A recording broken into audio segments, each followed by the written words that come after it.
Solar panel manufacturing companies इस वक्त इस दौर में हैं कि वो बड़े से बड़े सोलर पैनल्स बनाएं और इस सिलसिले में 600 वाट से बड़े सोलर पैनल्स बहुत सारी कंपनी से मुतारिफ कर दिए हैं। लेकिन इसके साथ साथ एक बहुत सारे लोगों को एक कन्फ्यूजन है कि ये सोलर पैनल्स किन किन इन्वर्टर्स के साथ कंपैटिबल होंगे। तो आज की वीडियो में मैं आपको ये बताऊंगा कि कौन से हाइब्रिड इन्वर्टर्स और कौन से ग्रिड टाइड इन्वर्टर्स बड़े सोलर पैनल मतलब 600 वाट से जो बड़े साइज के सोलर पैनल्स होंगे उनके साथ कंपैटिबल होंगे।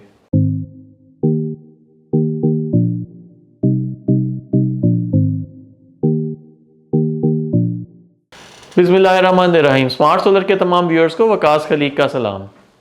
मार्केट में इस वक्त तमाम सोलर कंपनीज इस दौड़ में है कि वो बड़े सोलर पैनल्स की मैन्युफैक्चरिंग स्टार्ट करें और इस सिलसिले में ट्रीना ने तो बड़े साइज़ के पैनल्स मतलब 650 से लेकर 670 वाट की रेटिंग्स लॉन्च भी कर दी है, इसकी डेटा शीट भी लॉन्च कर दी है, प्रेजेंटेशन भी लॉन्च कर दी है और बहुत जल्दी मार्केट में ये पैनल्स अवेलेबल भी होंगे।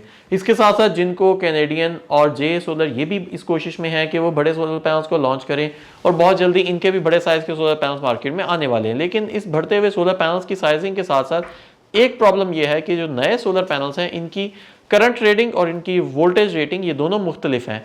मार्केट में इससे पहले जो सोलर पैनल्स थे वो तकरीबन कोई 50 वोल्ट और 13 एम्पेयर के थे जो कि 500 वोल्ट के वाट के पैनल्स होते थे। 500 वाट में ट्रीना, लॉन्जी, जिनको, जे, इन तमाम कंपनीज के पैनल्स अवेलेबल है और तकरीबन इन तमाम कंपनीज के जो पैनल्स हैं वो 45 से लेके 50 वोल्ट्स के दरमियान वेरी करते हैं और इन तमाम पैनल्स के जो करंट रेटिंग है वो तकरीबन 13 एम्पेयर है। बहुत सारे ग्रिड टाइड कंपनीज जो ग्रिड टाइड इन्वर्टर्स बनाती हैं उनके एग्जिस्टिंग एम्पेयर्स 11 थे और उन्होंने अपने एम्पेयर्स को बढ़ा के 13 या 15 कर दिया है और इस सिलसिले में बहुत सारे इन्वर्टर्स कंपनीज को अपने चार्ज कंट्रोलर्स रीवैम्प करने पड़े और नए मॉडल्स लॉन्च करने पड़े।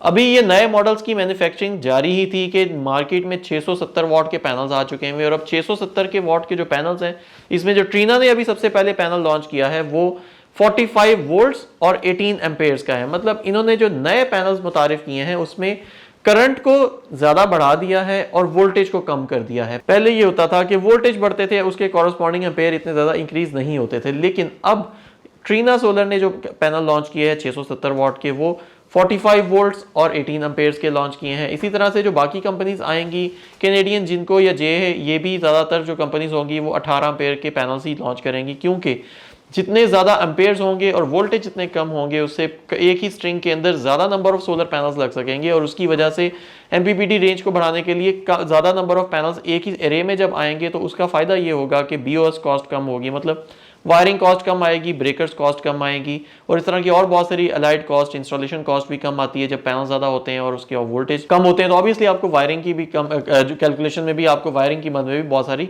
बचत होती है। तो इस सिलसिले में कंपनी ज़्यादातर इस वक्त एम्पेयर ज़्यादा लेके आ रही हैं और वोल्टेज कम लेके आ रही हैं।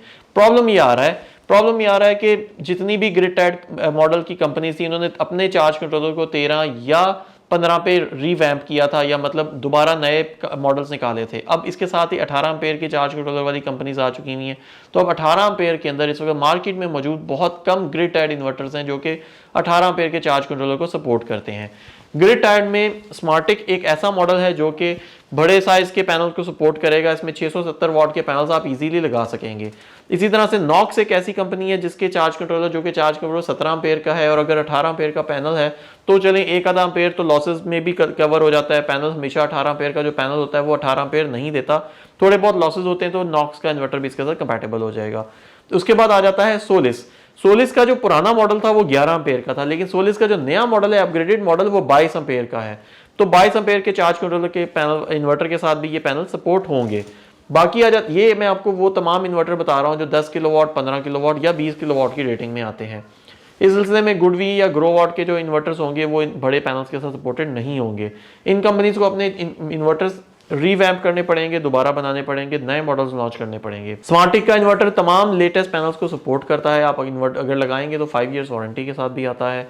उसके बाद आ जाते हैं बड़े इन्वर्टर्स की बात करते हैं। बड़े इन्वर्टर में मेजॉरिटी कंपनीज के जो पैनल्स हैं वो बड़े इन्वर्टर्स के साथ कंपैटिबल होंगे। बड़ों में अगर आप हुआवे की बात करते हैं तो उसके ऑलरेडी 22 एम्पेयर का चार्ज कंट्रोलर होता है। उसी तरह से एसएमए की बात करते हैं, फेरोनस की बात करते हैं, तमाम यूरोपियन जो इन्वर्टर्स हैं वो तमाम कंपैटिबल हैं बड़े पैनल्स के साथ। इसी तरह बड़े चाइनीज इन्वर्टर भी जितने भी हैं वो भी तमाम तकरीबन कंपैटिबल हैं बड़े पैनल्स के साथ।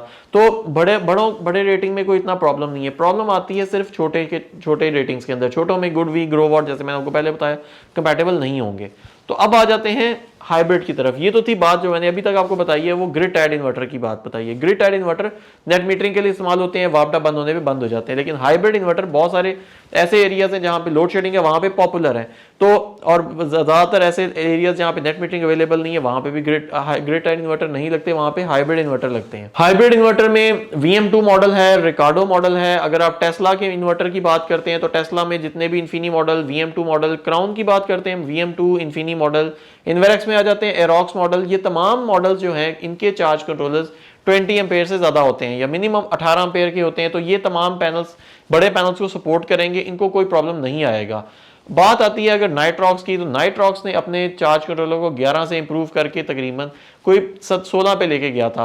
अभी तक नया मॉडल जो बड़े चार्ज कंट्रोलर वाला है वो भी अभी तक लॉन्च नहीं हुआ। वो भी सुनने में है कि वो 15 या 16 एम्पेयर का होगा। लेकिन जैसे ही ये बड़ा पैनल आया है तो ये नाइट्रॉक्स तो इस पूरी रेस में से निकल जाएगा। नाइट्रॉक्स के साथ आप बड़े पैनल नहीं लगा सकेंगे।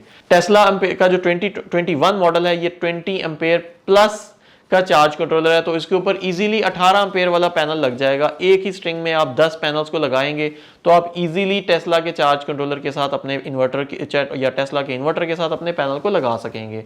क्राउन का एलिगो मॉडल का इन्वर्टर ऑलरेडी बड़े चार्ज कंट्रोलर के साथ आता है, तो हाइब्रिड में क्राउन के इन्वर्टर्स को भी प्रॉब्लम नहीं आएगी। हाइब्रिड में नाइट्रॉक्स के अलावा मोर और लेस मार्केट में जितने भी इन्वर्टर्स हैं, मैक्स पावर की आप बात कर लेते हैं, आप अगर इन्वर्टेक्स के नाइट्रॉक्स के अलावा बाकी तमाम मॉडल्स की बात करते हैं, या आप सोलर मैक्स की बात करते हैं, तो ये तमाम कंपैटिबल होंगे। सोलर मैक्स का ओनिक्स मॉडल का इन्वर्टर एक मार्केट में मजीद एक आधे महीने में आने वाला है, तो वो भी शायद इसके साथ कंपैटिबल ना हो, क्योंकि उसका भी चार्ज कंट्रोलर 20 एम्पेयर प्लस नहीं होगा। वो डुअल MPPT के साथ आता है, और डुअल MPPT वाले मेजॉरिटी कंपनीज छोटे साइज के चार्ज कंट्रोलर्स बनाती हैं। वीडियो बनाने का मकसद ये था कि अगर आप कोई बड़े साइज के पैनल्स ले तो रहे हैं, क्योंकि हर बंदा नई टेक्नोलॉजी को अडॉप्ट करने में सबसे पहले इसकी कोशिश होती है कि नई टेक्नोलॉजी को अडॉप्ट कर लें।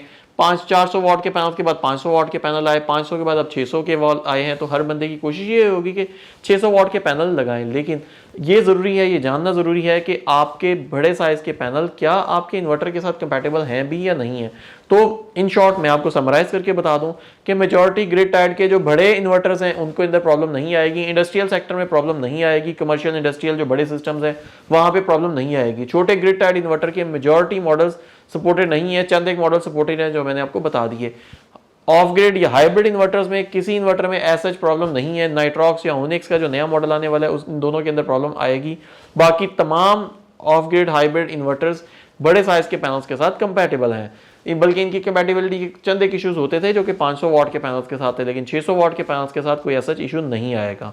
उम्मीद करता हूं कि वीडियो आपको पसंद आई है। वीडियो पसंद आती है तो इसे लाइक और शेयर जरूर करें, चैनल को सब्सक्राइब करें अगर चाहें तो। Thank you very much.